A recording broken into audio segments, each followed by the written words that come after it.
Ladies, gentlemen, and guests. I'm not sure whether we have any guests tonight, but if there are any, you're very welcome. A couple of quick announcements before we start.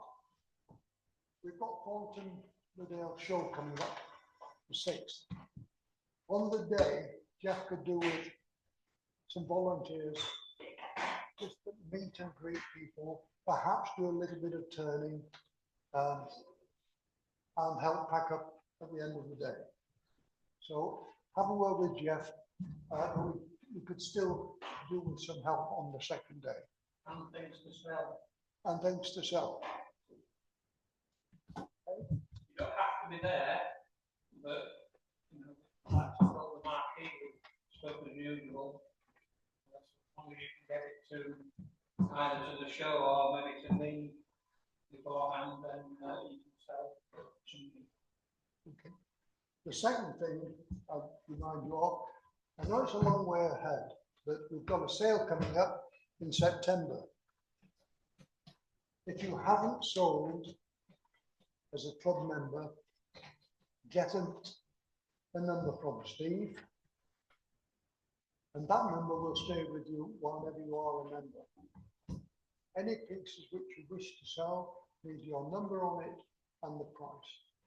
And I say it many, many times, people who buy at the sales and at the shows, they're buying on merit. They're not buying out of sympathy or anything else. They're buying because they think it's good and worth it. I know that I'm coming up to the point where I've hit the turner's curse, the crafter's curse. I can't get rid of it. You know, I've got too much, I can't hold sales easily now, and that's a real impediment on my turn. But until you get to that stage, do sell something. It helps the club, and you come on and you get to know your fellow members far better. You also have a chance to look at what other people are making and get ideas and some inspiration. So sale days are really good.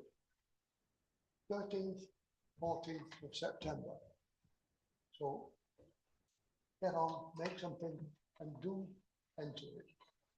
Apart from that, that's as far as announcements are concerned, that's it.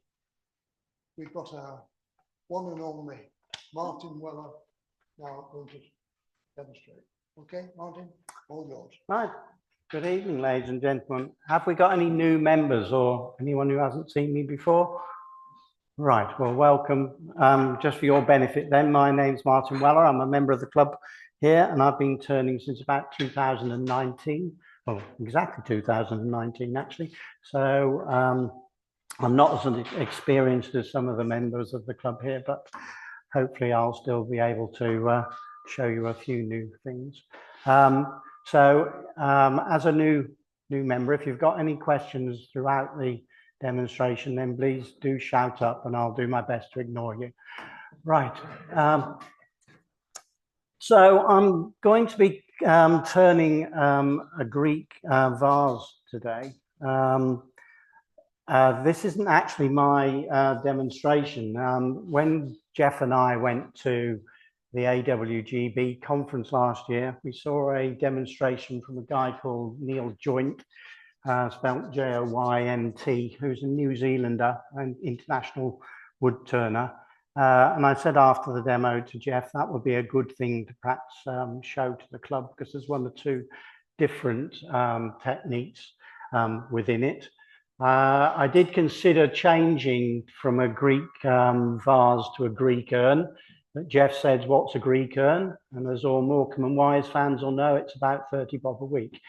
Right, so before I, sorry, I'm being fiddled with here.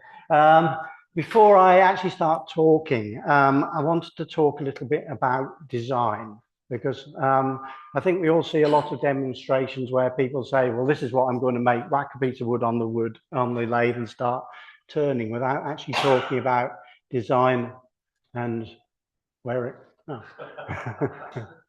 Mushroom syndrome. Yeah.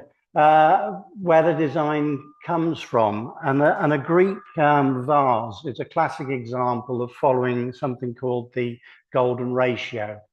So hands up, anyone who hasn't heard of the Greek golden ratio. Thank God for that, because it's going to be a total waste of the next 10 minutes if you all had. So the golden ratio is a ratio that determines the design of something. Okay, and I'll tell you how it applies to wood turning. But it's a ratio that's used in wood turning, obviously, but also in ceramics, in pottery, jewelry design, glassware, silverware, furniture design, architecture. Artists use it a lot as well. And it's a ratio of sizes. And it's quite important because it determines how something looks. And I'm sure we've all seen bits of wood turning and think that looks nice, but it doesn't look quite right. And we can't say why it doesn't look quite right, just that it doesn't. And sometimes it's because it's being turned and it doesn't follow the golden ratio. Now, it doesn't mean to say that everything has to, because there's all sorts of other design concepts that go into designing things and in showing them. But a lot of people will describe the golden ratio as 2 to 1, all right? 2 to 1. But actually, the golden ratio is not 2 to 1. So if we could just flip to my laptop, the golden ratio. Now, you know, with due respect to any maths teachers in the room, you know, when you were sitting in school, and you'll need a longer memory than others, some of you, and they were teaching you to add X's and Y's and A's and B's together, and you thought, I'm never going to use this in the whole of my life because I want to be a bus driver. So the golden ratio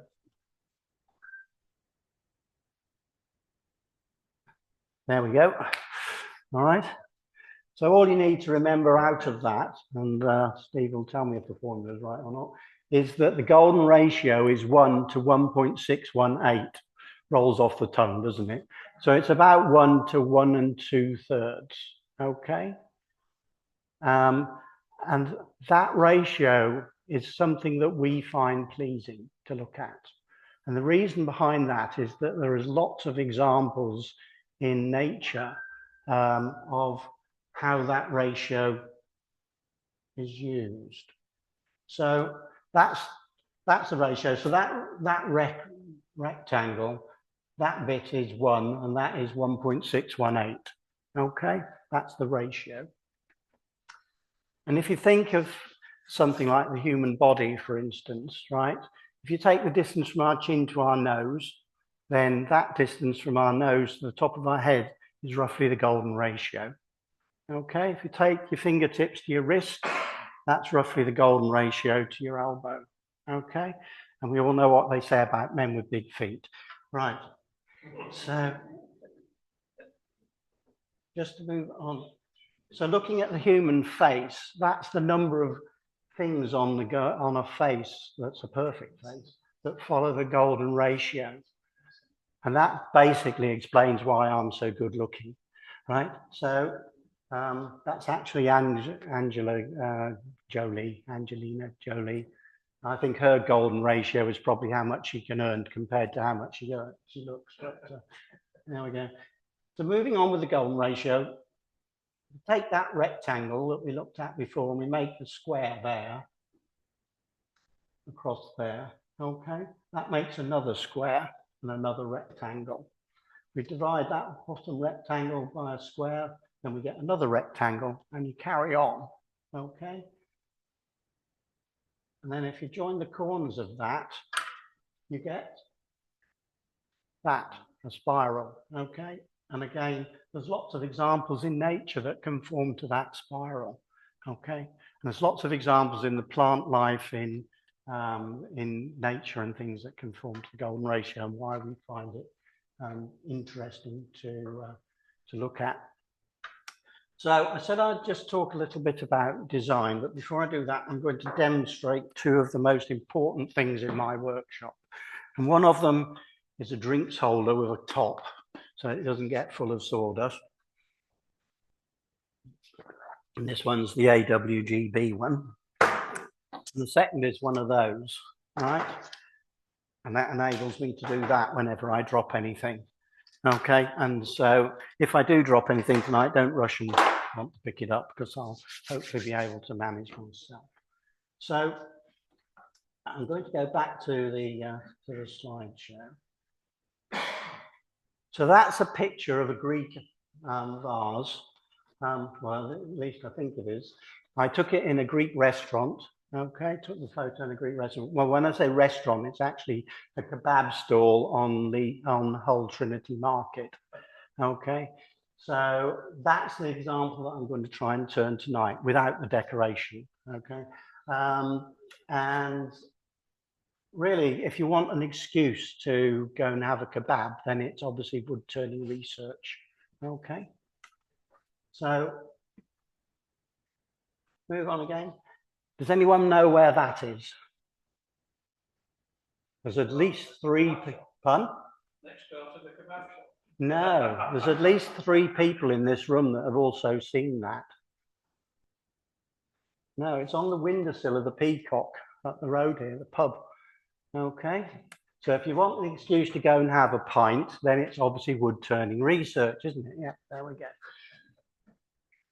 Now, I quite like that design, and the point I'm trying to make is that I think most of us make stuff because we've seen a demo here, or we've seen a YouTube video of somebody making something, or we've seen something in a magazine and said, oh, I'll have a go at making one of those. The point I'm trying to make is look around and see other stuff that, like that you could then turn into a design for something in wood. And that's what I'm actually doing. I'm working on a segmented piece at the moment, and that's my design for that segmented piece. And what I'm able to do with the program that I use is upload a photograph and then trace the outline, and you can see those little dots of the outline that's traced, and then can design the bits of wood around it. Is it going to be opened? Pardon? Is that opened? Yes, yeah. So the white bits are. White bits are open space, yeah. And so, just finally, that's a vase that's on my next door neighbour's bedroom window. So if you need an excuse to take photos through your neighbour's bedroom window, now the kind policeman didn't believe that either. So. Right, let's do a bit of turning, or at least start to do some turning.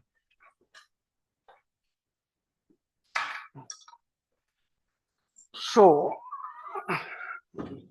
oops, how did I do that? Magic.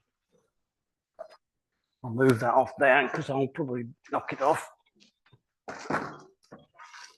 So I've got here a lump of cherry, okay? And to save a bit of time, I've made it round and I've put a tenon on both ends of it. I think we've seen enough people do that to know how it's done. So if anyone doesn't know, then come and see me at break time and I'll tell them. So I'm just going to loosely do that and then bring the tailstock up. Put it into the pot there so I know that that is centered before I tighten the lathe up. Okay. And I'm going to get this nice and tight because I'm going to be hollowing the outside of that in. So just got there on that tenon, I think. The important thing about this is that this part is flat up against the front end of the jaws, and that the tenon doesn't bottom out in the jaws, because then you'll have a gap there and it'll be loose. Okay. You need an adjustment. No, this is going to be in the dark. We won't see what you're doing. All right. It's all right, I don't need it at the moment. Yeah, I'll be okay. Right. Bring the tool rest up. Now, I always get in a habit of lining the tool rest up with the bed of the lathe, not the piece of wood, even though I've made that round and it's probably fairly accurate. If you get into the habit of lining it up with the tool rest, then if you were making this round, then you're making the piece of wood fit the lathe rather than the piece of wood. Okay. Pardon? The tailstock, yes. So I've got, that's an ordinary record power revolving center, which is there. That's the club one. Okay, and it's just put into a 2MT extension. And the reason that I use that is that it means you can move the tool rest further that way. So if you're doing something like that or whatever, you're not encroaching on the tool rest, and it does make quite a difference. Whereas if you imagine this would be there otherwise, and sometimes it's difficult to get the tool rest in and do that. So that's it.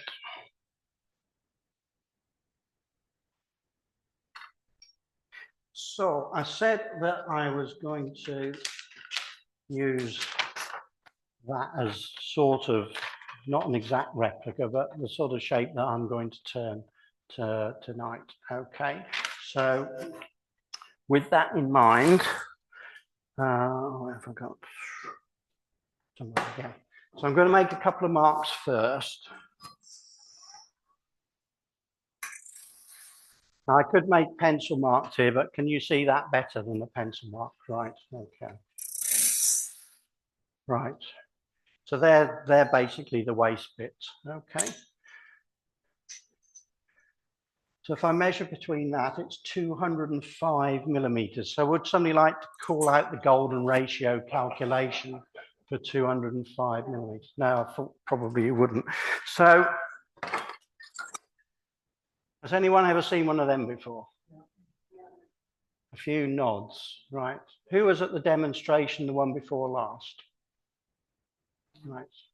I'll just go back to the laptop. Didn't mean to do that. Is it still working? And we'll remember that Chris Parker made a platter. Yeah.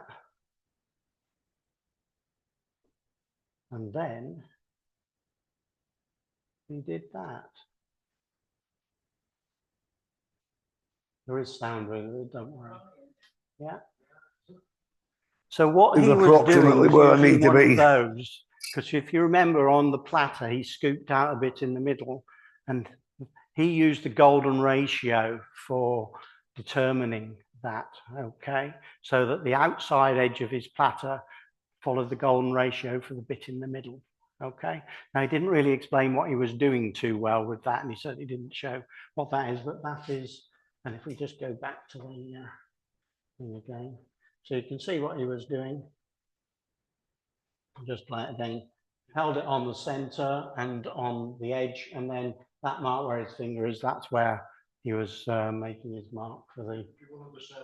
No, it doesn't matter because he only says what he's doing. Yeah. Okay. So if anyone wants to make one of those, there's a set of the plans, and I can send you the link to it. Dead easy to make. Okay. So that's the laptop finished with. So I'll shut it so it doesn't get full of sawdust. I'm not doing too well with this microphone.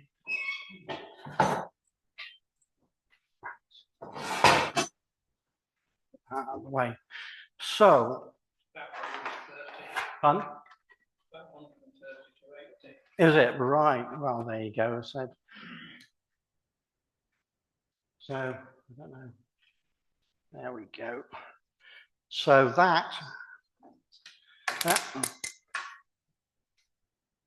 that's the point at which we follow the golden ratio. All right. So I'll just move that down there. Where's a pencil?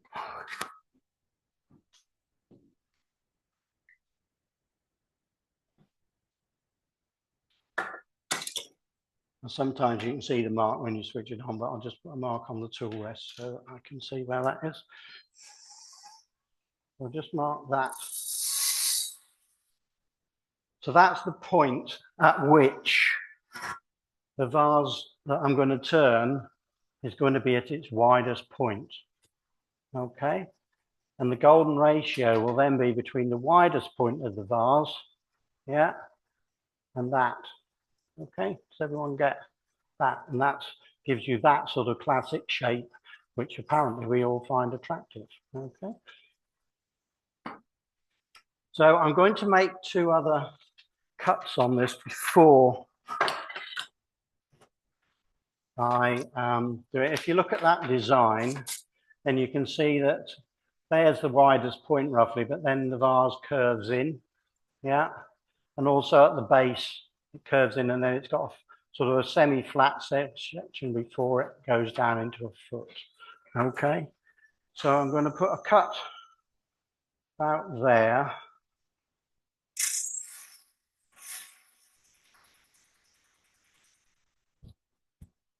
I did bring a smock, but it's too hot for that, I think, today.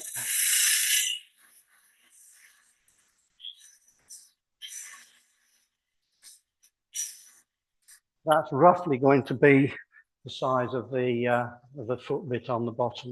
And I'm also going to make a cut about here, which is going to be where we round over to, and probably the neck finishes about that size. I can make some adjustments to that as I go along, but that's basically it. Does everyone here know what we mean by rubbing the bevel?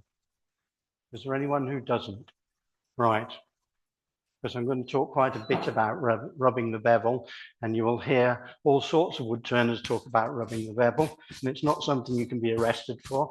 So most tools have a bevel. So that's the bevel of this parting tool that I'm holding up, and then it's got a cutting edge. Okay.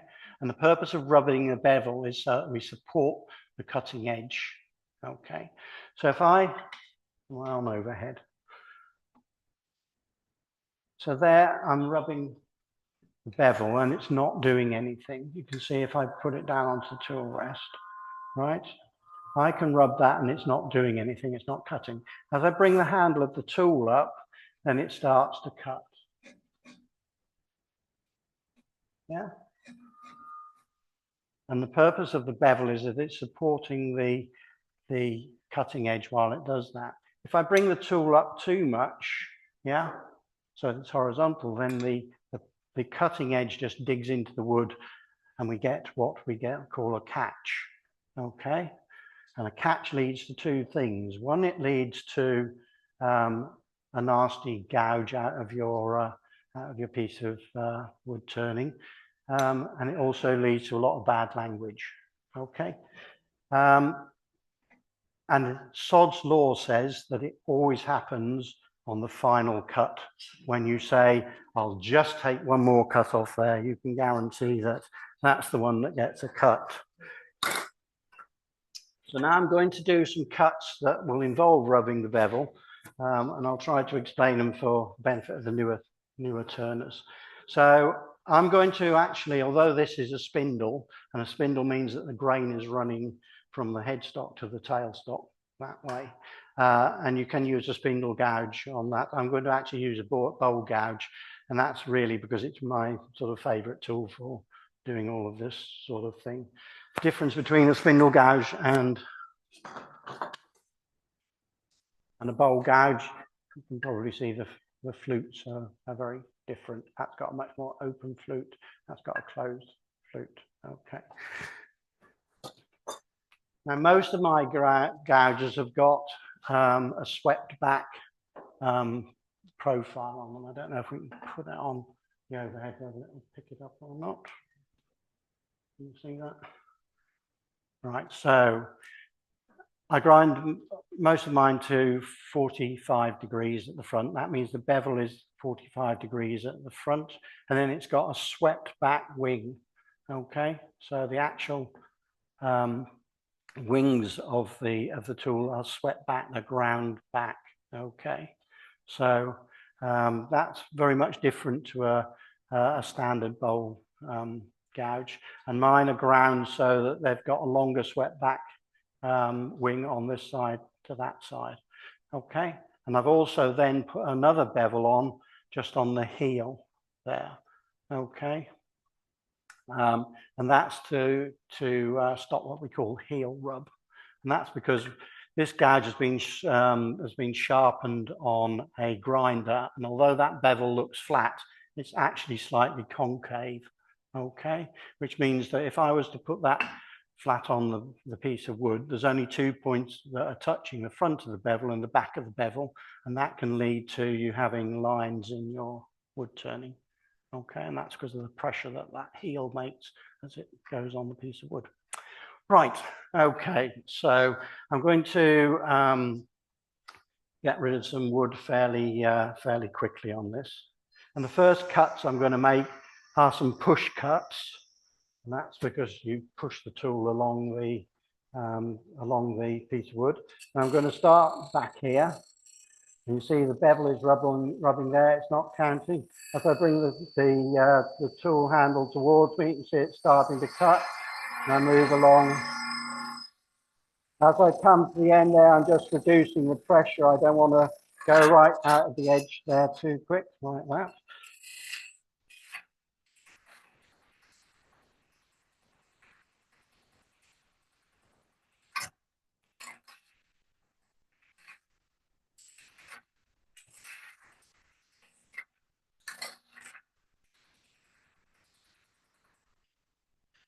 Tool rest is a bit low, that's why I'm getting that.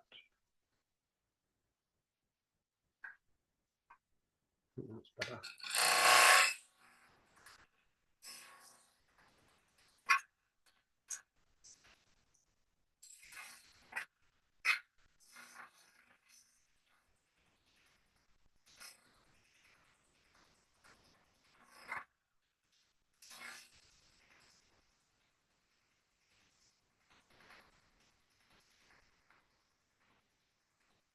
Right, I'm going to stop this. Right, so I've got this foot nearly down to where I want it. I'm going to go a little bit more there.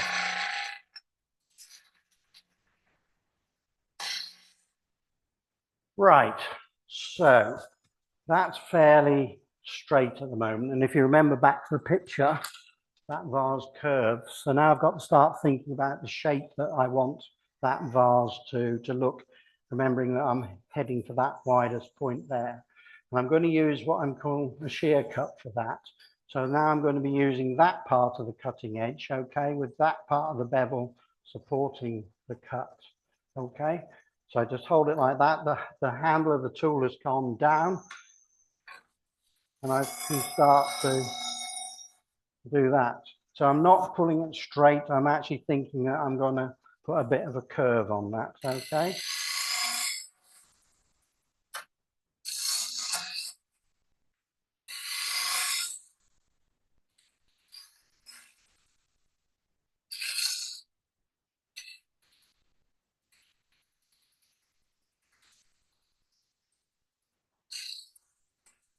I'm actually taking quite a bit off the diameter of that there.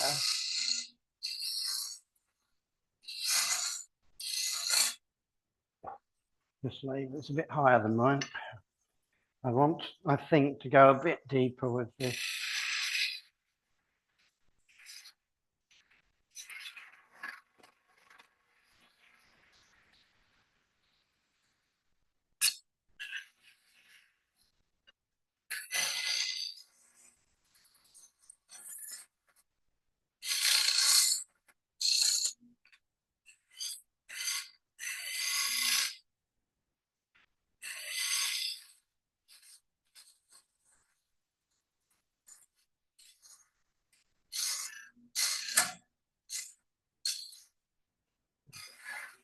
Like that.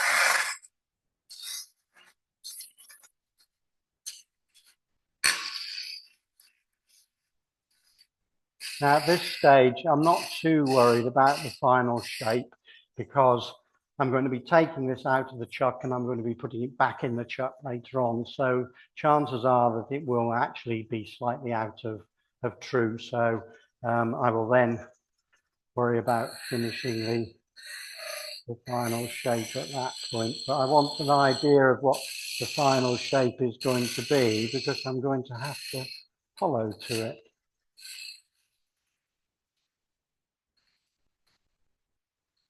Now I've turned that shearing cut into what we're calling a pull cut now. So instead of the handle being down and the flute being really open, the flute is much more closed now. That means it's pointed more towards the room, and I'm leveling out the cut, and it's just, you can take some very fine cuts with that if you wish.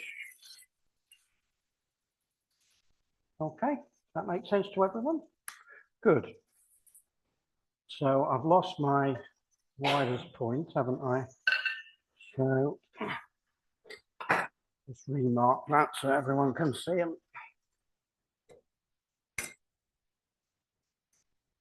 That was about there. Now I need to start shaping the top half. So the first thing I'm going to do is get rid of some of this timber that's here.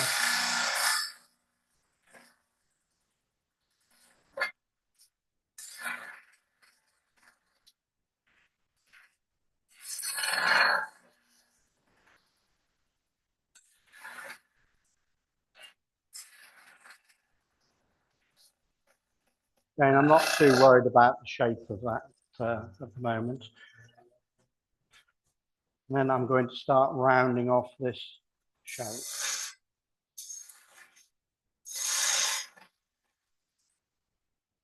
So what I'm doing there is I'm starting the cut there, look, rubbing the bevel, and then as I go around, you'll notice that I'm turning the tool so that when it ends up there, the flute is pointing more or less to the 3 o'clock position. Okay, so it's almost like rolling a bead.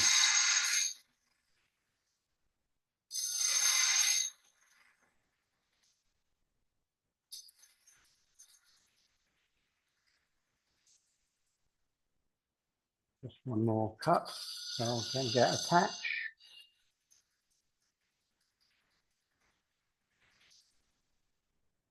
Okay, does that look something like the picture? Maybe not.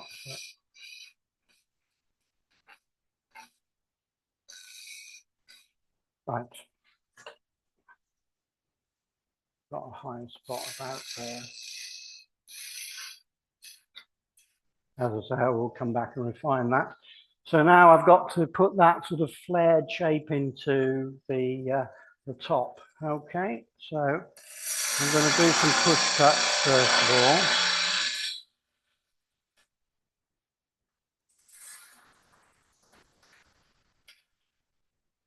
Now you should begin to see that I'm putting in a bit of a curve. Okay.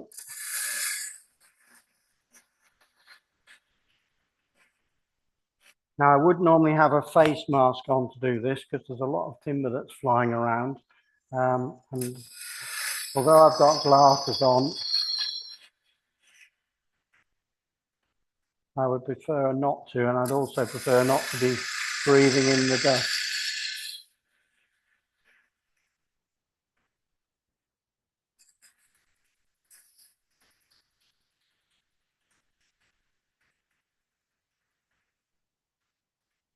Okay, and I'm going to leave that sort of neck bit there. I think the neck is actually too wide at the moment because it's a bit, should be more or less the same as the valve. I'll just finish in here.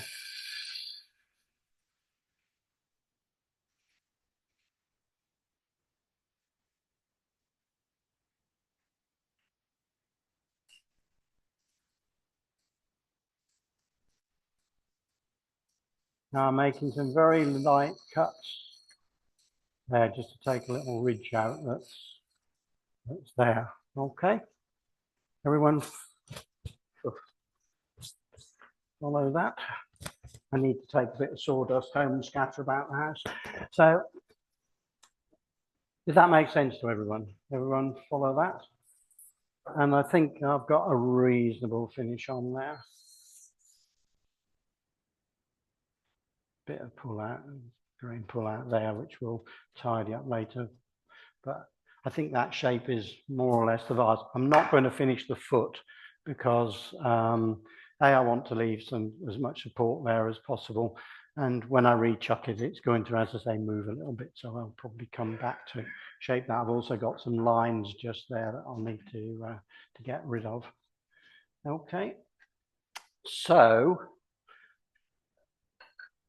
when the bulletin came out and said it was turned from a single bit of wood, that was actually a lie, because it's going to have 2 bits of wood in that. And if you look at most of the examples there, they've all got at least 1 bit of wood. Okay, and that's the difference in this demonstration to just turning a vase and hollowing it out. That's a hollowed out vase, which you may have seen made before, but I'm going to show you a different way of making one by putting a separate bit of wood in the middle. And it's nice to have that contrast, I think. Okay. So before I do that, I'm just going to drill a hole into the first section of the vase. Okay. Oh, forgot this doesn't. I'll reject.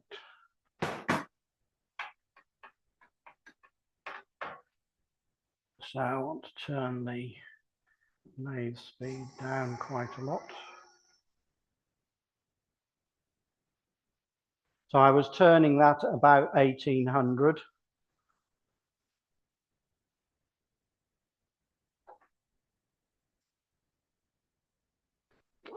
If you don't feel safe turning at that speed, then of course go lower, but you don't always get such a nice finish. So I've gone down to about 600 there, and I'm going to put the drill in. Now that drill has got a Morse taper on it. It's a Morse taper drill, so you don't need a chuck to use with that.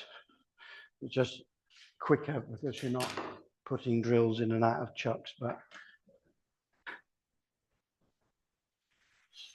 well, oh, where's my ruler? So I want to go in about 100 mil. So that's to about there. So about 1 inch left of the flute sticking out. Okay.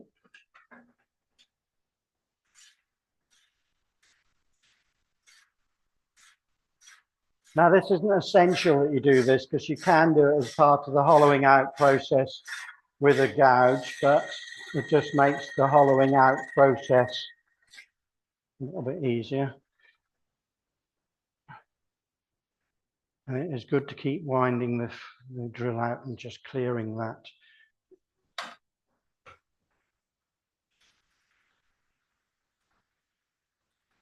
Because it will reach the point where the shavings start to jam up and you'll start to get that noise. Okay. I'm just going to put, I've got any? Yeah. I'm getting a bit of a screech from that drill, so I'm just going to put a little bit of wax. This is just Canuba wax, but it doesn't really matter what it is. Some people use a candle.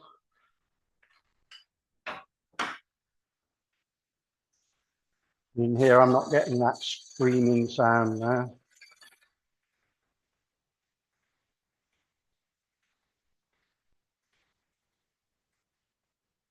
We said we'd go to about there, didn't we?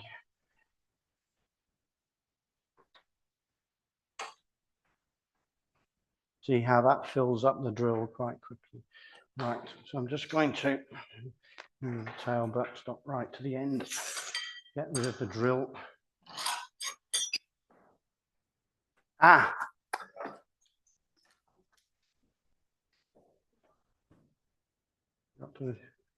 Yes, look at that. It's also got a little magnet on, so if you drop a screw, it's really nice. Second, second accessory. Right. You can also get a job with the council picking up litter. Right.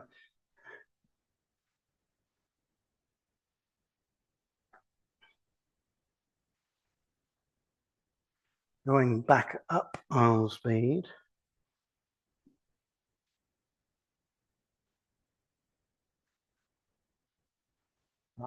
Right, so I need to decide where I'm going to put my band, and that's going to be more or less at the widest point. Where did I put the parting tool?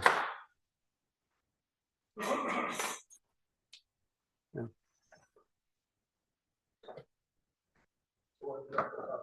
Pardon? No, I did bring it, I thought, but it doesn't matter. I've got two others, so I am prepared. I was using it earlier on, wasn't I? Right, so I think we will put the bit of contrasting wood in about there. So we'll just be shaping the top of it into that, okay? And I've got to decide how thick I want, and I'm going to make it about that thick, right? Now, I'm going to be putting in a piece of wood like that, okay? That's a piece of walnut, okay? Now that is cut from a plank of walnut, which means the grain is running in that direction, whereas on this, the grain is running in that direction. And if you mix grain directions with big bits of wood, then you can run into problems, because when you take them inside and stick them in the central heating, they will expand at different rates. Okay, the wood that goes that way will expand differently to the wood that goes that way. Because I'm only using a very small bit, it won't make a lot of difference. Okay, so, oh, there's that parting tool. See, I knew it was there. I'm going to be using the thin parting tool again, which is there. So I've got to allow enough width for a piece of wood, the parting tool, and then a little bit extra, and I'll come on to why there's a little bit extra. So there's the width of the wood, okay, and the parting tool. So if I cut on that line,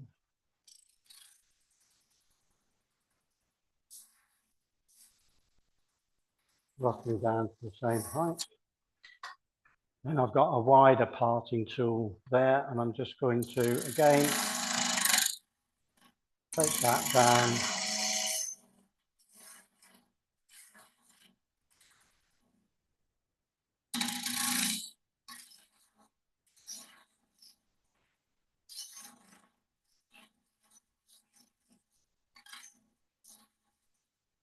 And I need that to be parallel, which is not at the moment. So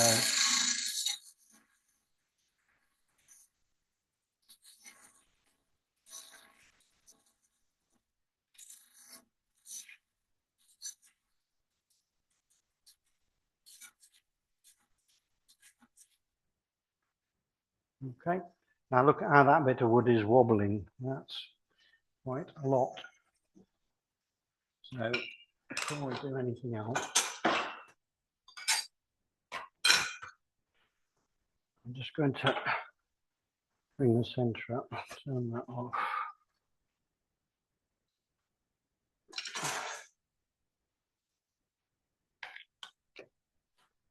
And recenter that.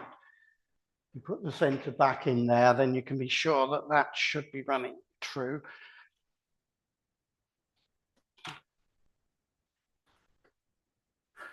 That groove is now all over the place, so I'm going to just have to tighten that up. Now what you saw me do there was go around the chuck and just tighten each of the points up. Not everybody does that, but you could see that I got an extra little nip on each one, and that can be why the bit of wood comes loose sometimes. Oh, God, yeah. I'm just going to tidy that up.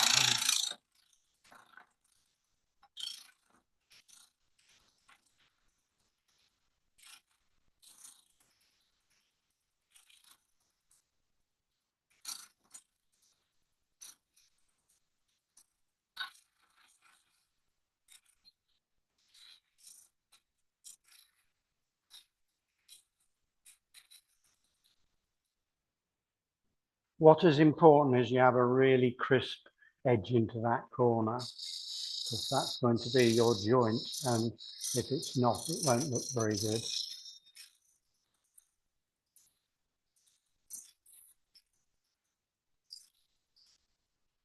I'm going to have a slightly thicker bit of wood than I intended, but it doesn't really matter too much.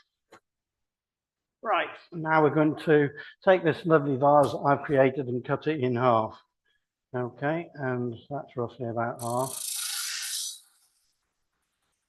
Now, if I go in all the way with this, I can start to feel that that tool is starting to judder and get hot. Okay, but I don't want to do what I would normally do, which is to make that groove slightly wider, because I don't want to reduce that, the overall length, by very much.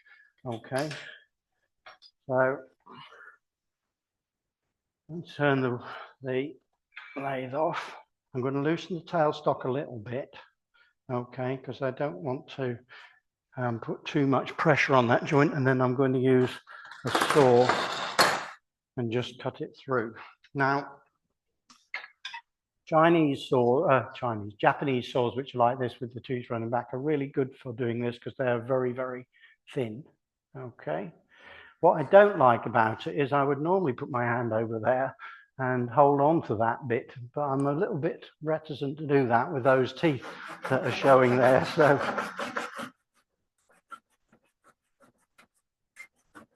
you can generally hear when it's going to go through those.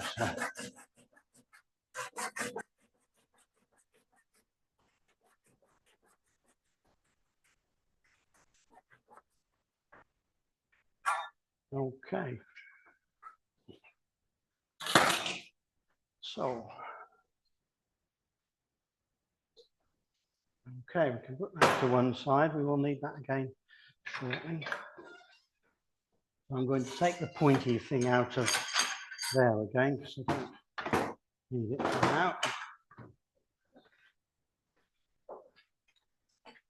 I might actually just slide that off if I can.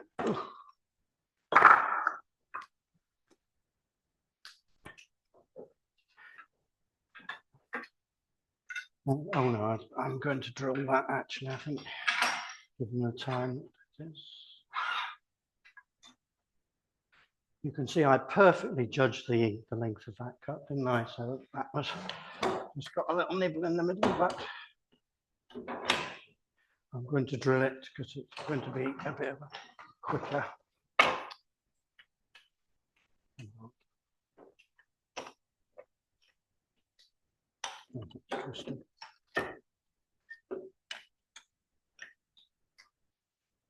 I can't see if there's it lined up.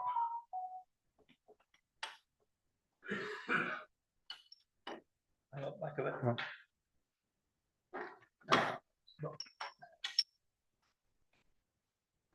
Back of it. Okay, that's it. Right.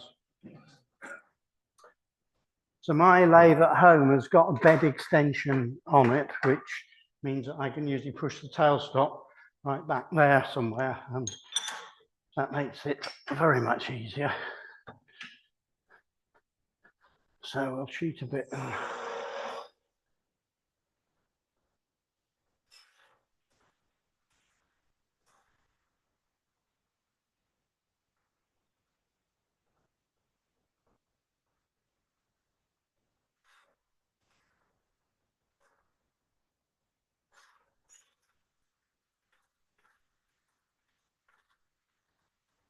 Now, what I need to do is to decide how deep I'm going to go into the hollowing of that. Now, I always think that a vase needs a little bit of weight to it at the bottom, okay?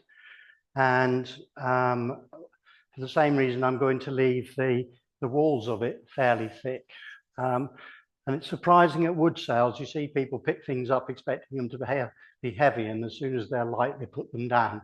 So us wood turners spend all of our life trying to make walls as thin as possible, and people reject it because they don't weigh enough. But anyway, so I can use the drill. But I've also got a very expensive digital depth gauge, which is also known as a piece of wood with a hole in it. And I've got a steel rod, but you could put a pencil or a piece of dowel in it as well. I want to go down to about that sort of depth. Okay, so I just take the pencil and put a little mark on the drill there. It'll tell me how deep I want to go.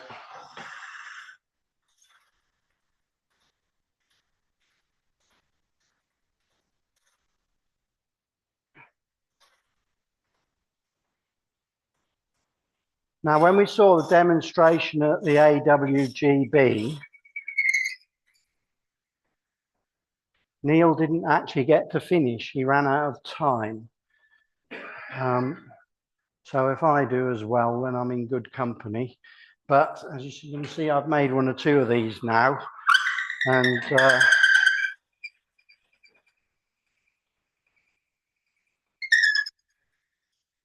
I've got the time down to under 4 hours. So we should be out of here well before midnight.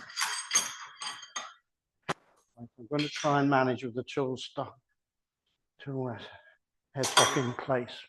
Right. So now I need to decide on, you notice I stopped the lathe in order to move the tool rest, didn't you?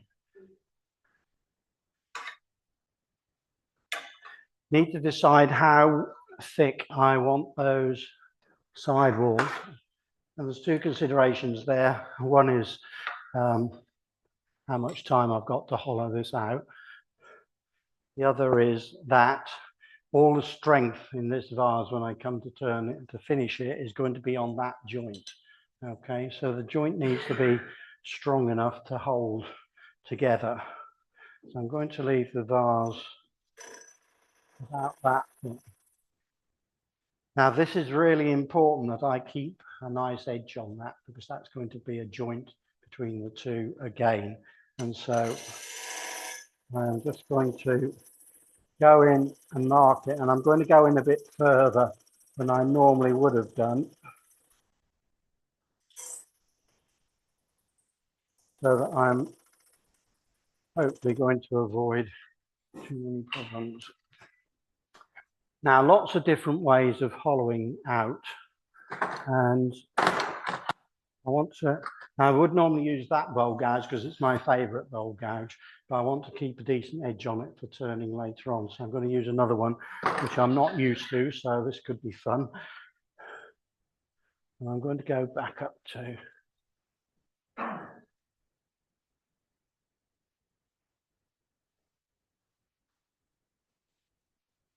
see what you meant last month about how long that takes. Right, so about 1,500, 1,600 revs. Okay. That's just about enough from there. So what I'm going to do is to start hollowing like that. Okay. And now what I'm doing is I'm using the other wing. Remember the one that I said that was ground a bit shorter?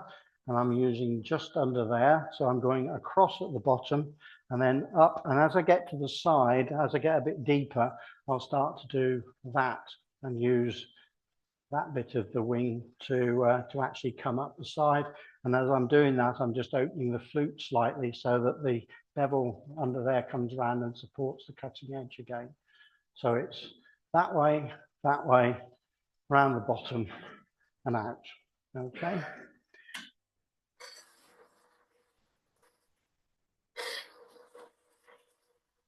And I'm conscious that I'm getting close to that. Okay.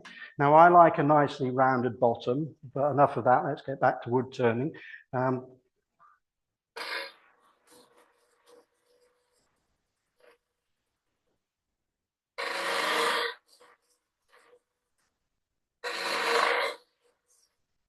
just going to make this a bit longer, because then it gives me a bit more leverage.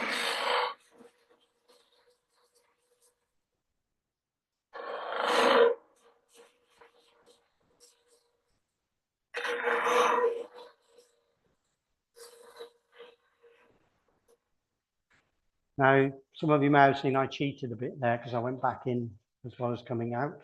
Okay, that is really annoying. I'm going to get rid of that.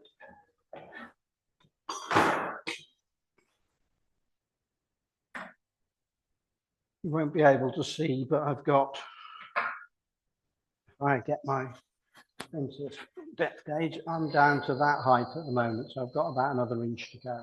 Okay.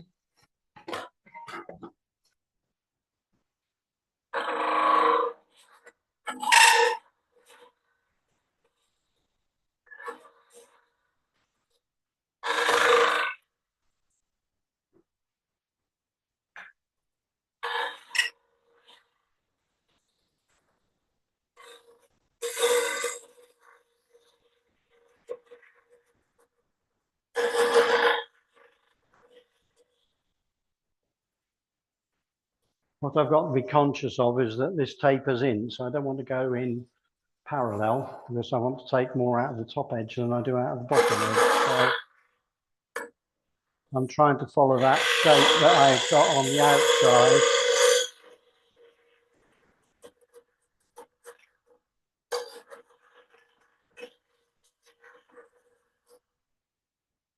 Let's see where I am.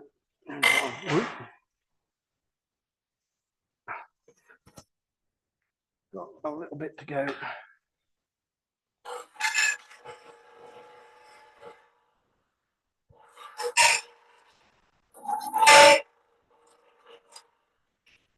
Now I'm getting that noise because that's vibrating a bit as it's getting thinner, and also I've got quite a bit of overhang on the tool there, and what's actually happening is the tool rest is bouncing a little bit, but I think it will be.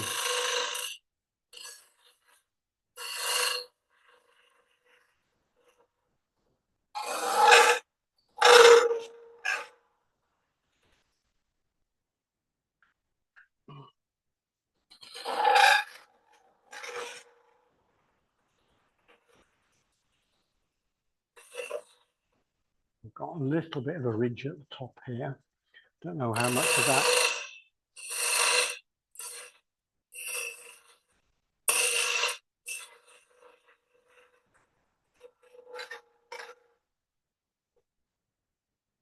Yeah, I think I'm nearly there.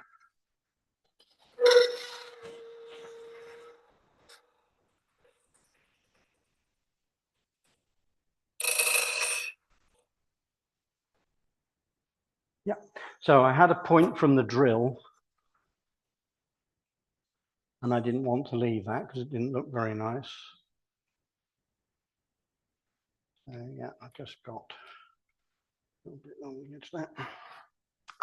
So now I'm just going to use a scraper and just clean up the inside of that.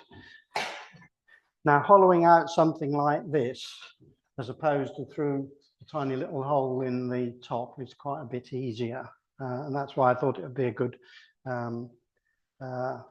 example for tonight. But the hollowing techniques are very similar. This could almost be a goblet, couldn't it? Now, for that shape, it could be a little box that you're making. Very similar process and very similar things, although obviously the internal shape might be a bit different.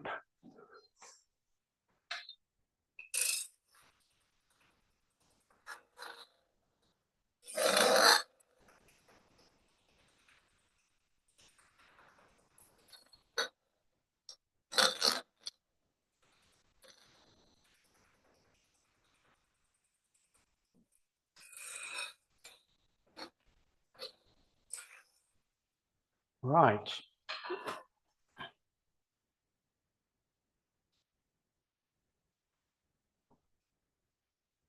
don't think that's too bad. No, that's pretty good. Right, so that's that bit finished for now. Okay. There's a little line there. So it's not finished for now. Just hang on a sec. Because I don't want to remount it.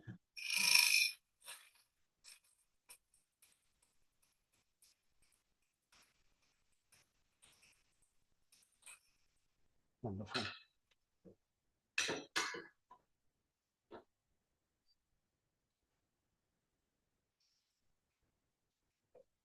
Now, the other big advantage of hollowing in this way is that I can now sand and finish the inside of that, which is very difficult to do through the top of a vessel, but I'm not going to do that today. So, but I would, if you look at some of the other examples, they are all sanded and polished on the inside. Okay, so that is now finished as far as it's going for now. So one thing I forgot to do.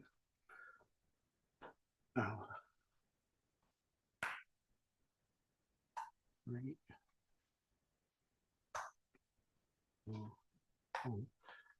So that's number one jaw there.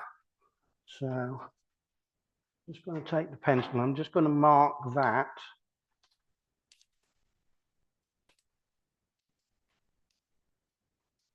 In between where the jaws are, okay? And that means when I remount that, I can remount it using exactly the same position, and hopefully it'll run as true as possible, okay? Anyone wants to come and have a look at that? I don't think it's too embarrassing, so there we go. Right, before we go to break, then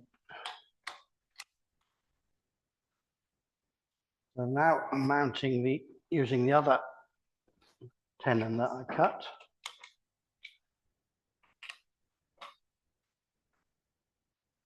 Not bad. Surprising how much those other ones close up, isn't it, when you go around? Anyway, there we go. I'm just going to show you the next stage, and then I'm going to finish hollowing this one out in the in the coffee break.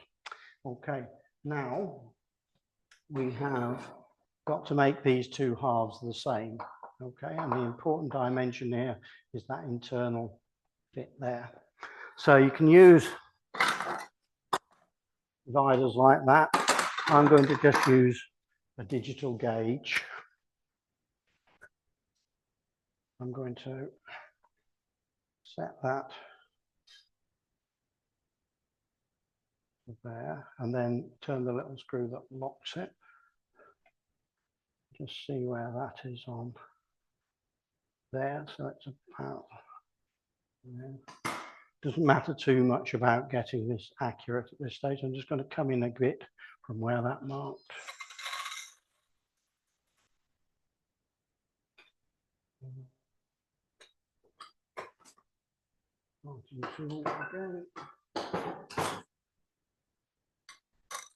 So I'm going to come well inside that line that I've made there. Okay.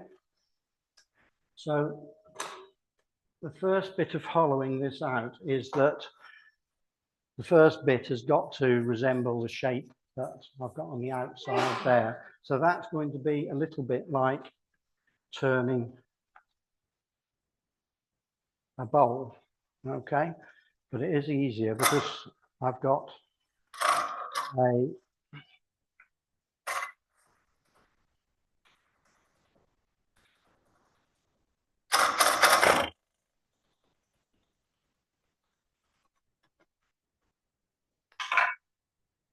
so you can all tell me what happened there, didn't you? I got a catch. And that was because I wasn't concentrating and didn't present the tool right.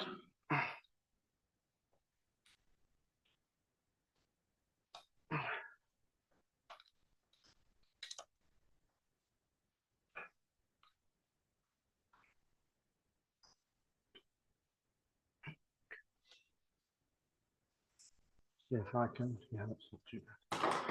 See if I can correct that by coming in from them.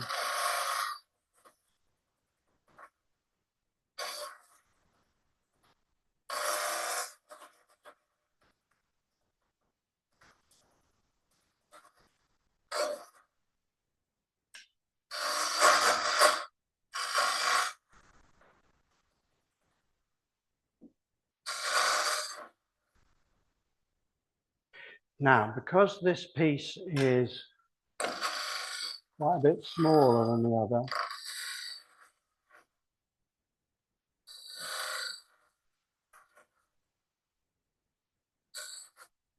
following out the center going to be a bit more difficult.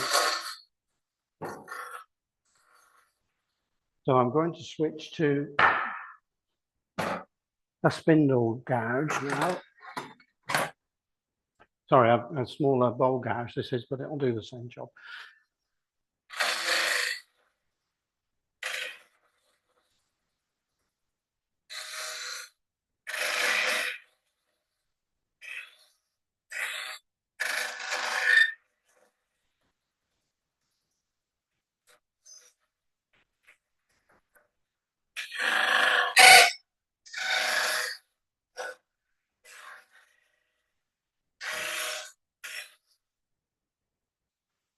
Now, what I've got to be conscious of is that that is quite narrow there. So when I'm hollowing that out, I don't want to go mega thin on that.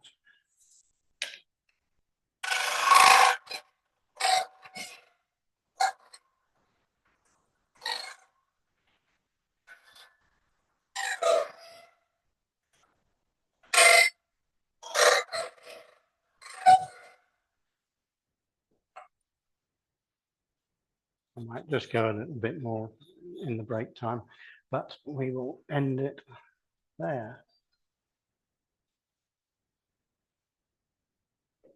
So I'm going to finish hollowing this as we go, and I'm going to be creeping up on that dimension, and I'm going to be checking it all the time with the verniers just to see. So I've got a good 2 mil to take off each side of that. Okay. And that was just a little thing. You notice I sort of spaced it out rather than going like that. And the reason I do that is because if you do that, you think, oh, I've got to take 4 mil off there. And then when you come to take 4 mil off here, you find you've also taken 4 mil off there. Okay. So if you do that, it subconsciously makes you think, I need to take 2 mil off there. Okay. And you can probably all guess how I've learnt the hard way on how I made that too big. Right, okay, let's go and have some coffee.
Everybody ready? Very good. Right. So I just finished off in the break hollowing the inside of that. I've hollowed it to about there. Okay. Because we can do the rest from the top, hopefully. And if you remember, the important dimension was the top of that. Yeah, and I've made that as near as possible there. I just asked Martin, when you were hollowing, you used a bowl gouge. Any reason you didn't use a hollowing? It's another method of hollowing, and if you look online, there is quite a lot of people use either a spindle gouge or a bowl gouge for hollowing. And when you get into that depth, yeah, I know you're getting the vibration. Yeah, that's because of the size of the yeah, I know. Yeah. It's just a personal preference. Yeah, it is. Yeah, I don't really do a lot of deep hollowing, so it's I have got some hollowing tools, but I very rarely use them. But yeah, it is another way of doing it. But obviously a lot of those little vases, they're quite diddy, so you don't tend to get that amount of noise. But that is quite a fun. How do you get into them to do them? Same way, they're just a smaller version of the same thing. Just with one, Pardon? although they're not half done it, you just go in with that. Oh, yeah, the ones at Harpwood. Yeah, the ones not- I will tell you later on. That is part of the rest of the demonstration. Right. So that can now come out of the chuck, but before it does, I want to measure that dimension, okay? Because we're going to make a bit of wood that's going to go on the outside of that. Okay, anyone? Yeah. Last time I saw you use it, you got it on that table. Yeah. On which? This table? Oh, there it is. Yeah. I thought I may have put it in my box so I could take the chuck when I left.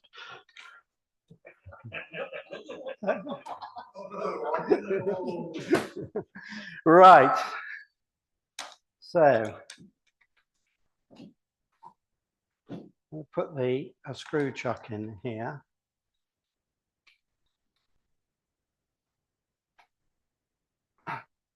Right, and remember we were going to use that bit of walnut that's going to go in between the two bits. Now, I've got a plywood disc there, okay, and I'm going to screw that on first. And there's two reasons for that. So that goes on first, and then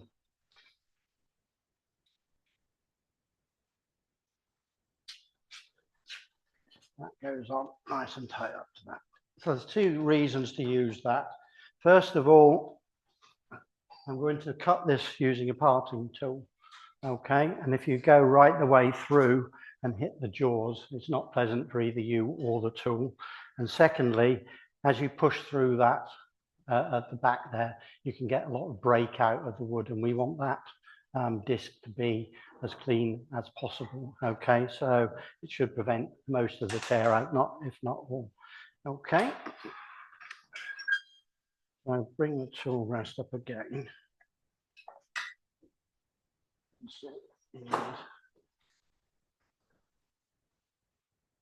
So we're going to cut a bit of wood out there.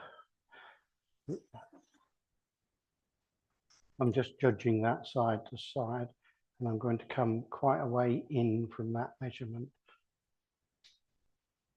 That's there. I'll mark on the tool rest. Rub the other one off so I don't get the wrong one. Right. So I'm going to use my parting tool again. Before I do that, because I've used it 2 or 3 times, I'm just going to touch the edge up. I very rarely put my parting tools on a grinder or a sharpener, because I find just to do them with a diamond card like that.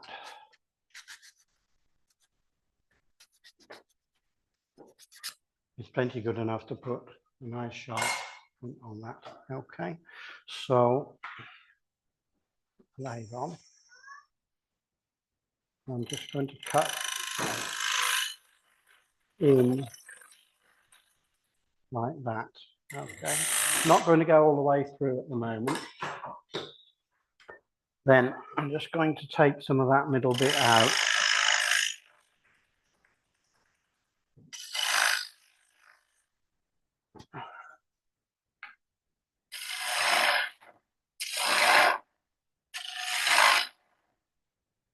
The reason I'm doing that is I'm actually going to try that into there, okay?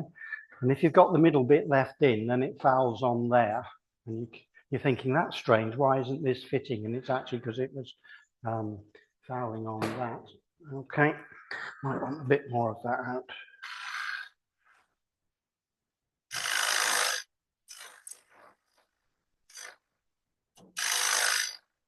Right. So I know I'm probably still quite a way off there. Yeah, you can see I'm a long way. Just mark that like that. I know that I'm getting closer.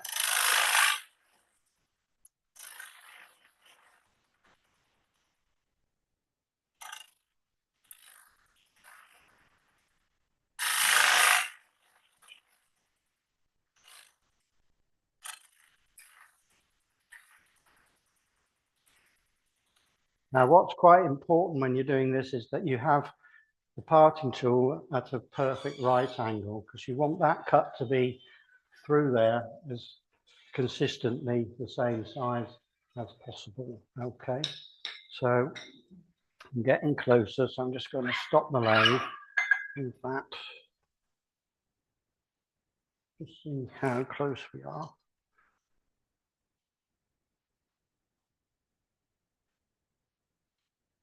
Not quite.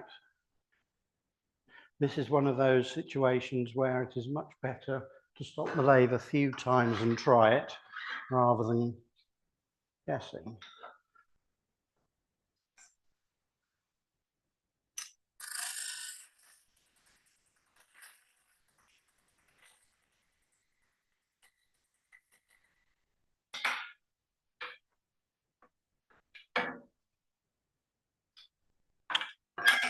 Come on.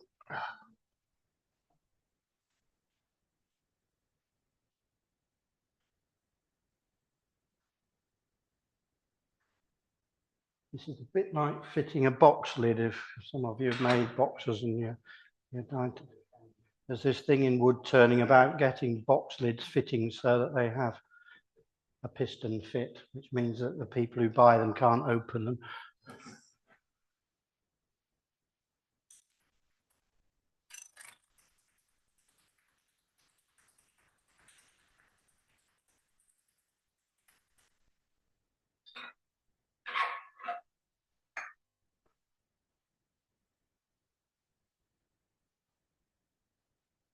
Ah, gone a little bit over, but it's not too bad. Right, so you can see I've got a bit of movement there, which I didn't intend to have, but never mind.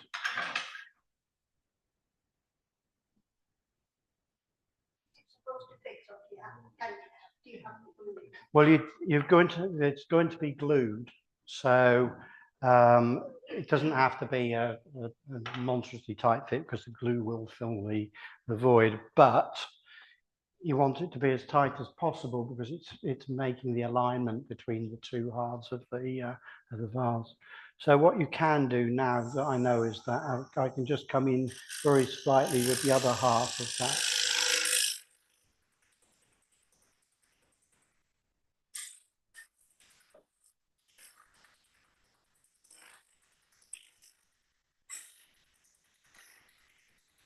I'm getting quite close to the point where this is going to go through.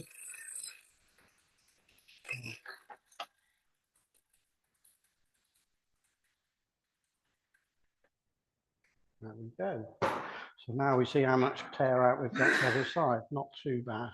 Just a couple of little wispy bits which you can clean up with a bit of sandpaper.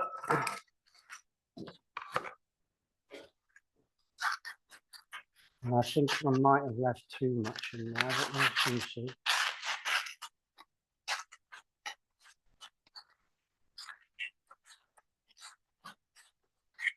There we go. No, that's a fit. Okay. Right, there we go. Now, I'm going to put that back and just show you another bit.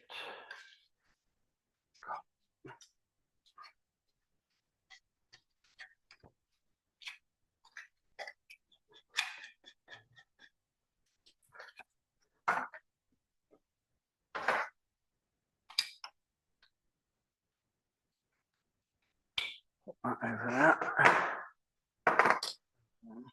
Right, so I'm just going to put this back in the chuck for a sec.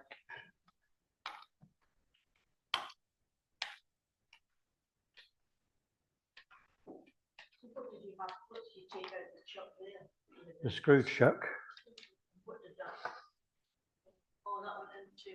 That goes into the centre of the chuck, yeah, just to make it into a screw chuck.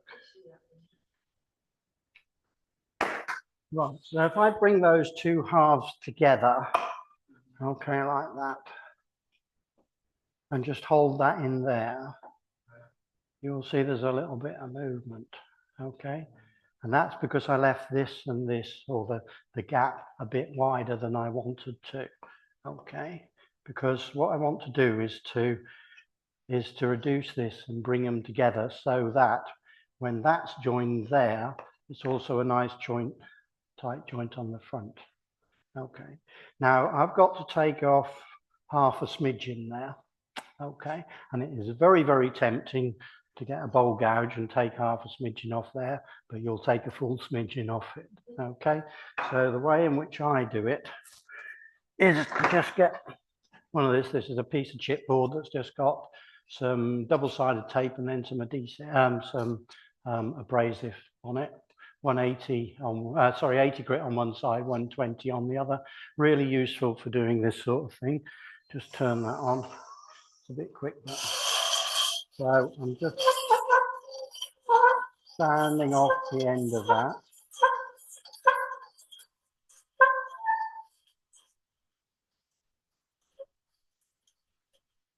And you know that it's keeping it nice and parallel. It's removing quite a bit of wood, but not too much.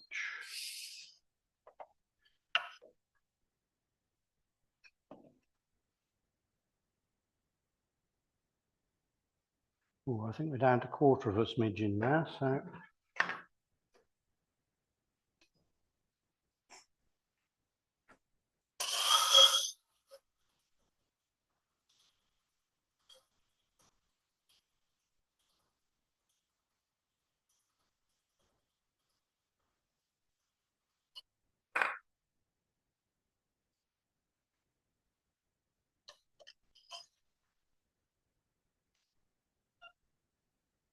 I think that'll do. No movement of that. So the next thing to do, that goes on there, that goes in there, and they need gluing. Okay, so if we just glue this up and then we will come back in 3 hours time, we can finish turning it. I've got an alternative to doing that. Now I could use some CA glue on this and then we could finish this one, but I don't like using CA glue on these sort of joints. CA glue can be brittle, which means that the joint will come apart at some point. It can also leave sort of unsightly black lines and things, so I would use a PVA wood glue on this. You can put as much as you like on this bit, okay, but when you come to gluing those two surfaces together, then just put a little smear on there, okay? And that's because when you pull those two together, okay, you don't want a load of glue to ooze out and go into the middle, okay? And remember, I will have sanded and finished the middle, so it's the finished surface. You can just see that joint if you look down into the vase. So you want it to look as clean as possible. You can do something about it if you've got a wide neck vase, but it's not always possible. Okay, does that all make sense to everyone? Right. So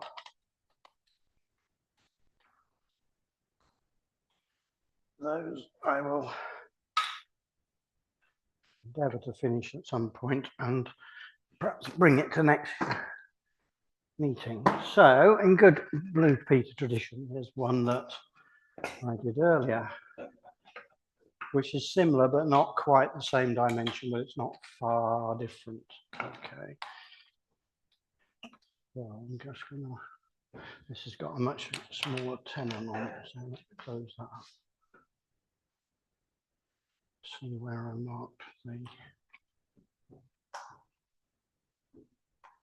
4, so that one must be 1. Yep. It wants to go in there.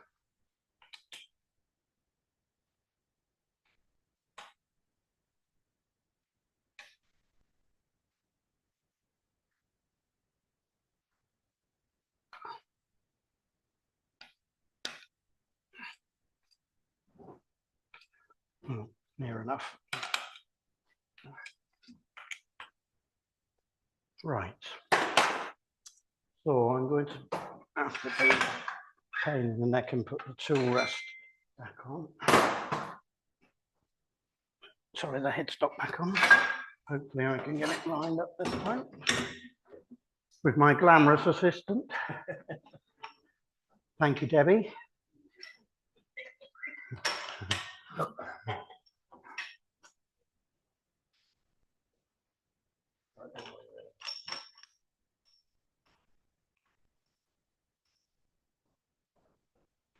Yeah. Super.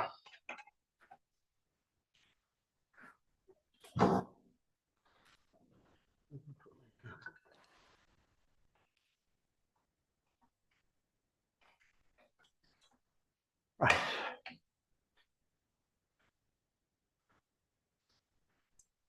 So we've got a bit of finishing to do on this. I'll put a different tool rest in to do this.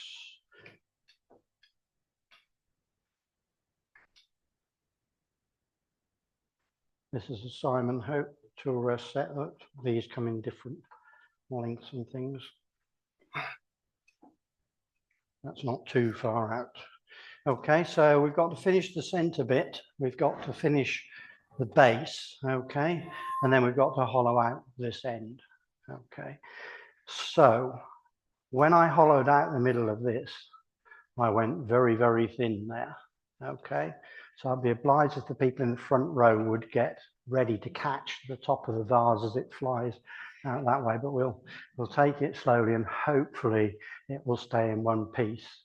If it doesn't stay in one piece, then we're making a vase that looks like that. Is that what happened to that? That's exactly what happened to that one, yes. Yeah, so it's all part of the learning curve and part of the profile of just trying out a demonstration. Right, super. So I'm going to use a spindle gouge to finish this off, okay?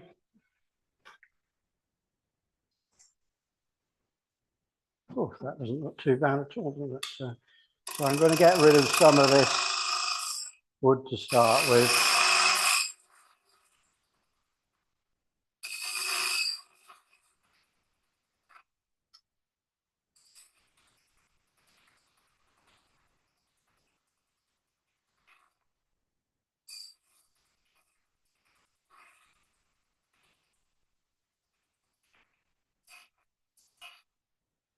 Okay, I'm going to go the other way to get rid of that other bit there.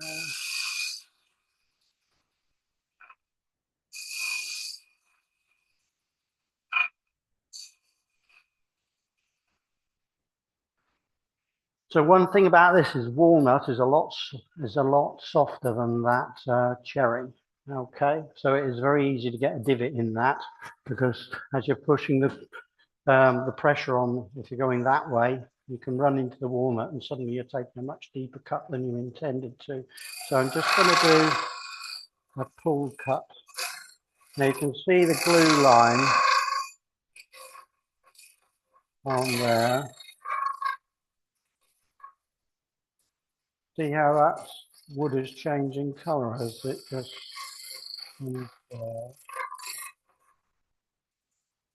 still got a bit of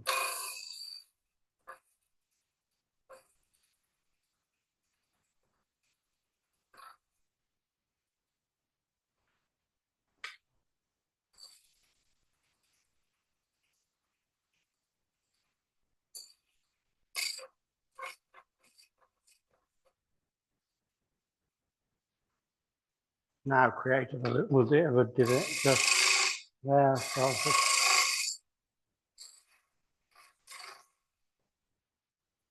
So now you can see why I didn't bother on the original one being too worried about finally shaping the vase because I knew I was going to do.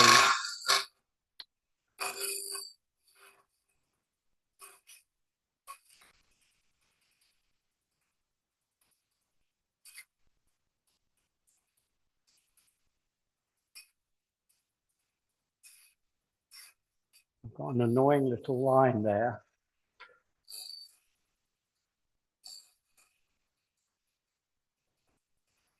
The hands up who spent 10 minutes trying to turn away a grain pattern.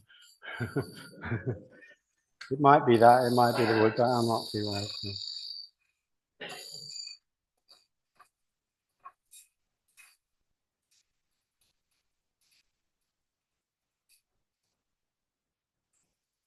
one way you can tell is if you just get a piece of sandpaper and do that,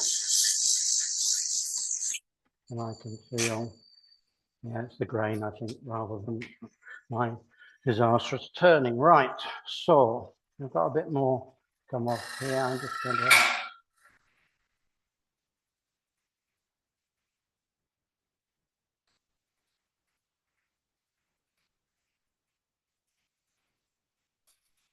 Now, again, I wasn't watching what I was doing there. Do you hear that noise? When you're using a gouge that's like mine, I've got a swept back wing, you need to be very conscious of where the front end of the wing is in relation to the back end, because I was cutting with the back end, I made contact with the front end. Okay. So now we're going to make the foot, and it's going to be including the turning over bit. Probably not that, actually. Probably about there. Okay, because it wants to be proportional. Now you can see that that's much bigger than that end at the moment. Okay, so I'm going to get rid of some of that wood fairly quickly.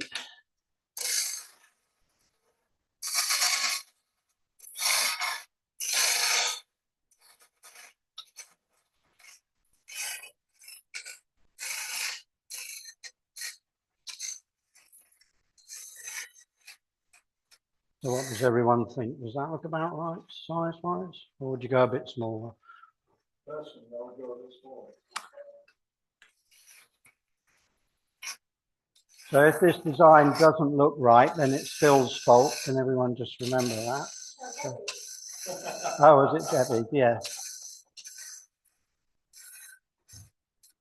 About that? Right.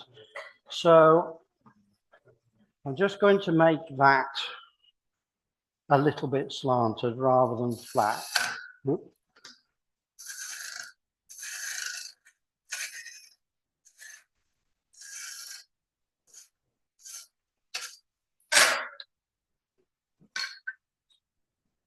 I'm going to, aha, twice in one night. Look at that. There we go. That's because I'm overhanging a bit there, and swap for the little tool rest that will go in. Got a bit of tear out there as well, but I'm not going to worry too much about it.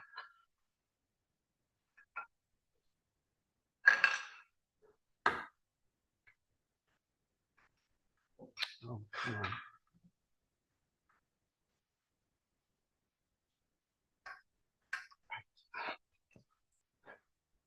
Okay. So just going to taper that down a little bit.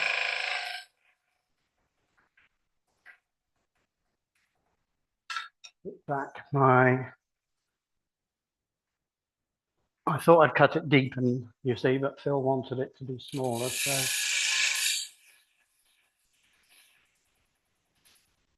I'll do for that.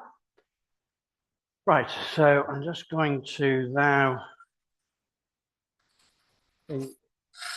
run that in.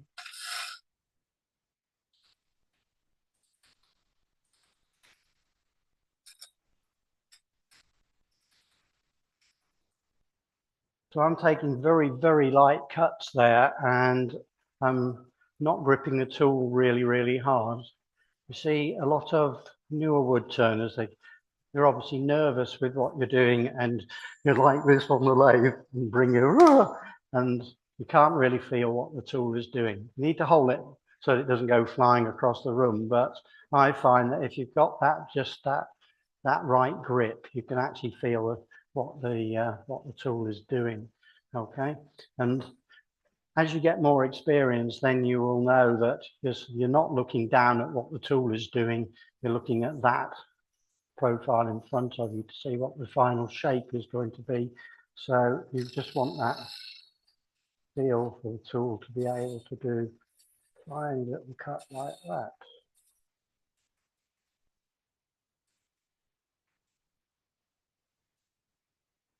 This is where I lose my balance and get a catch.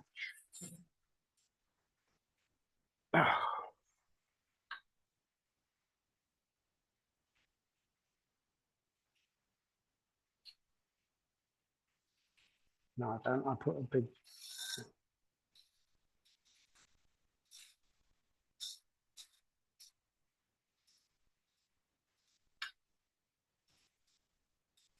Okay.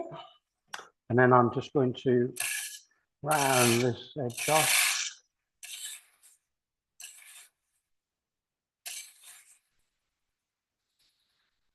And those curves need to blend into one another. Something like that.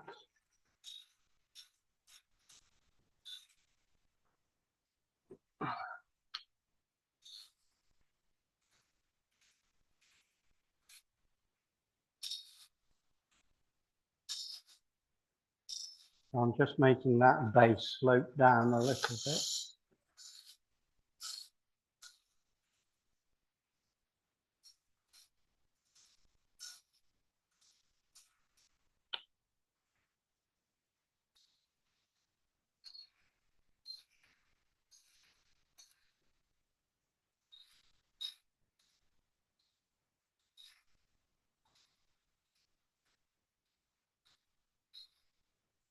Okay. This is personal preference or not. Sometimes people will put a little step in there, just like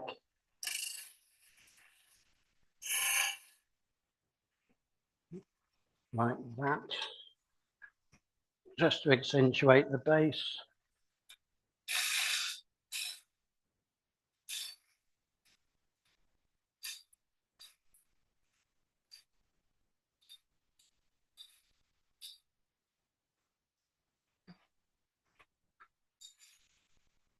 Oh, God.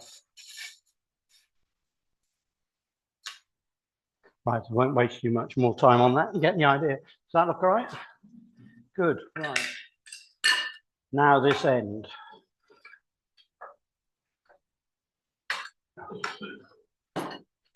So this is going to be the interesting bit.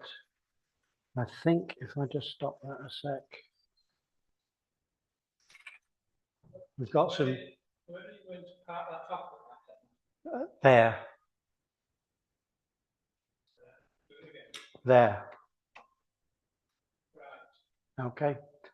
So what's the line? Those. That line and the other line. Yeah. They were just where I was deciding how tall to make the vase, and I ended up with it that length. So that's waste, basically. Yeah, so pretend they're not there. No. They have no significance. This needs a bit more tidying up. There's a little bit of tear out there. There's a little bit of tear out there, which I will need to take some extra cuts to get rid of. Before I do that, I would sharpen the tools though for a final cut, because I can feel that one or two of them are getting a little bit blunt and they're not cutting quite as I would like. So you can see the basic shape. So we've got a big chip there, so we need to do something about that as part of this process. So I'm going to, hopefully this one's sharper. So just going to give this top a little bit of that. I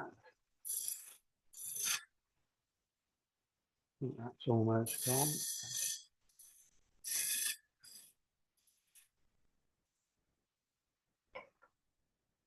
Have a look and see if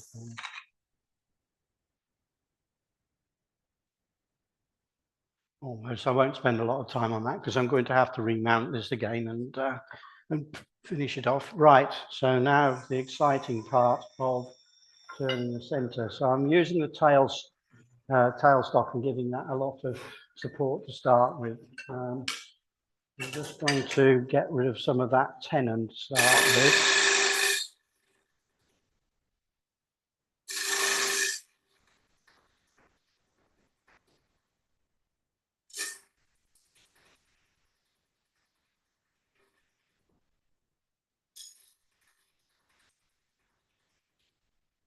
So I want to keep that support as long as I can. And if you remember, I drilled a hole all the way through there. So at some point, I'm going to lose that support. So I'm trying to last. I'm trying to keep that and not. Right, that's enough. That's a nice small spindle gouge.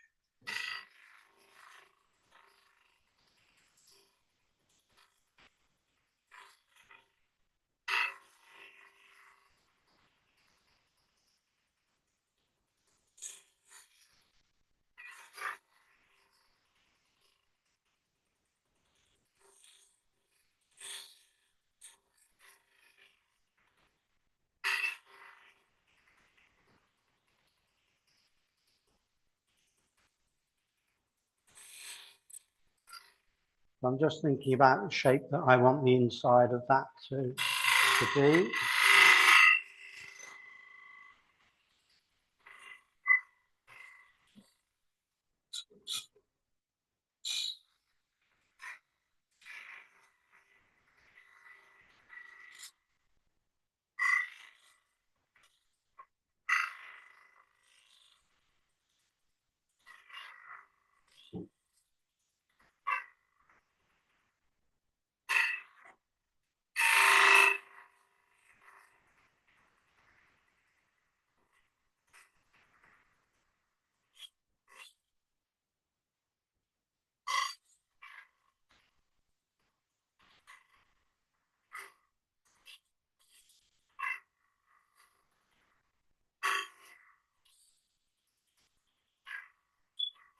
Right.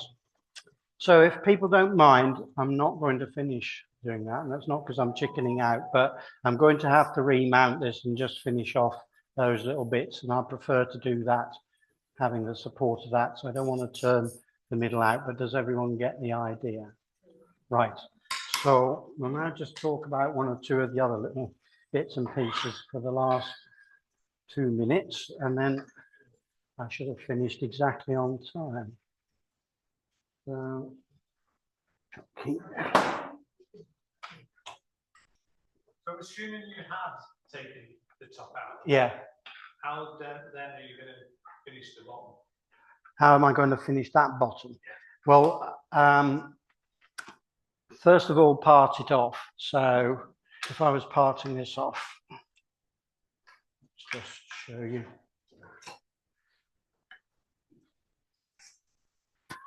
So first of all, I'd get rid of as much of this as I can.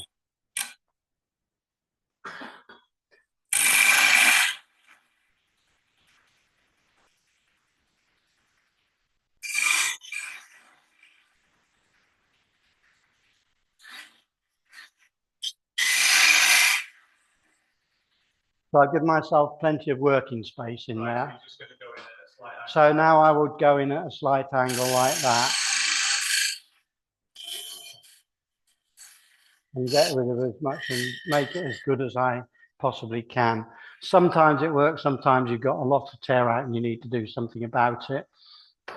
You can, what I would never do is part that all the way through. I would always leave a little bit in the middle, okay, and cut it off.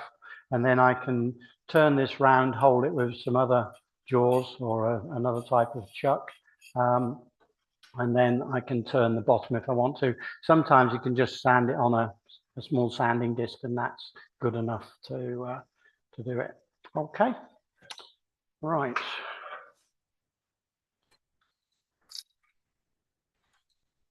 So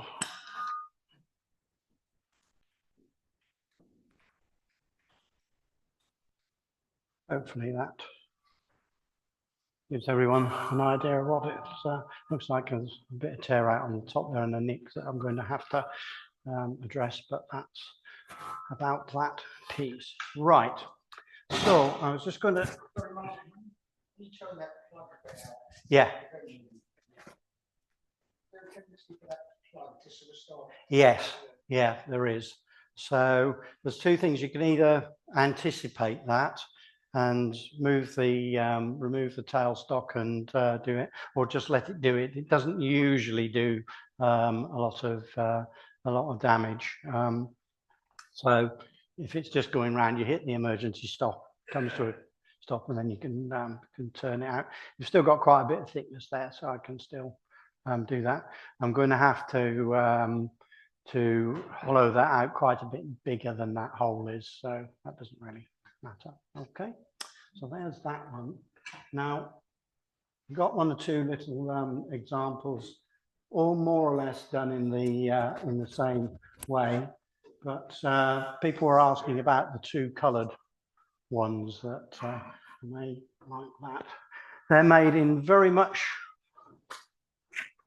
the same way, except that instead of putting a bit of wood in the middle, you effectively make a little box, okay? Then stick the box together and then you can turn it, okay?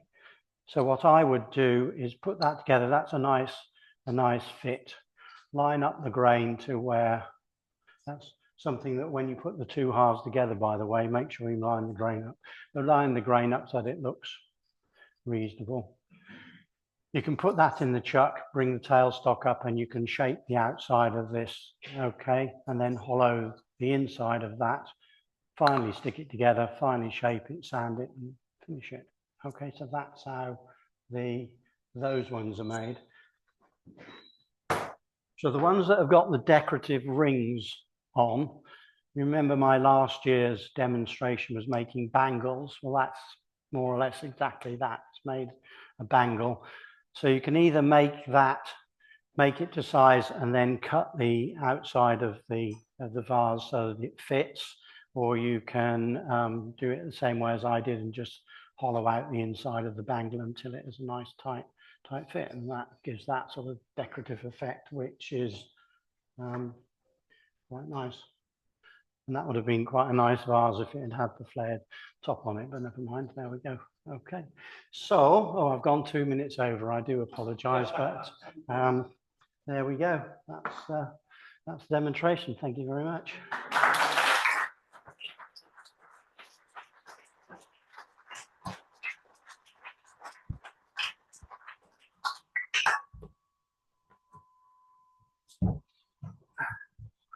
I should have said any questions, but I think most people asked them as they went along. Martyn, I think it's very clear to the experienced wood turners in here, you're a segmented turner. Yes. Through everything you do, the precision is what makes it stand out. And thank you for that. I do think we've got in the club some very good experienced turners. We don't really need to import too many from outside because we've got enough talent ourselves. Just nurture it all. I would also like to say to the rest of you, to the ladies who do the tea, to Keith who does the videos, and everyone else who helps and clears away at them. That's what makes the club. That's what makes it work when everybody pitches in. So Martyn, can we say once again, thank you very much, and everyone have a safe journey.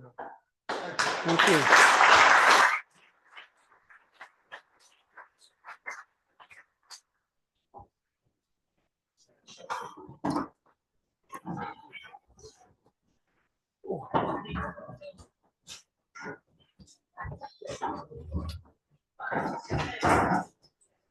Glad for the